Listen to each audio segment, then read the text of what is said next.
Pa si že puno ti ta avto peljemava zdajle? Prost, videl sem njegov rit, pa sem ostal brez besed. Nisem ga še, treba ga peljati. Ok, pač, I see it now. Lej, ko ima ta avto pajčano na volanu, stari. Pajka ima tudi. On se gre skupaj z nami peljati, lej. Še kako je pri teh Kijah, ne? Mi se lahko hecamo iz oblike, kakor čemo, ampak Kia je s temi EV, tudi z EV3 lani dokazala, da so dobro narejeni, da se dobro peljajo. Stvari so dobro razdeljene, pa veliko fizičnih tipk, predvsem za klimo. To mi je všeč. Kaj je huda, stari. A pogledaj, mi da v ta kufer. Dajmo, ajde. Evo ga. Da vidimo. V bistvu je kufer ogromen, ne? Samo ker je limuzina, je placa bolj malo, ne? A je za eno ali za dva Cirila plac? Za dva, stari.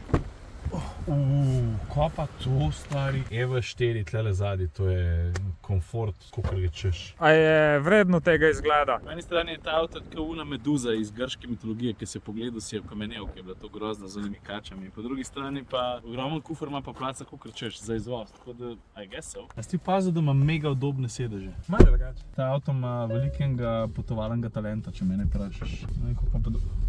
Stop! Ta avto ima šlo 600 km dosega, to pa ni več hec.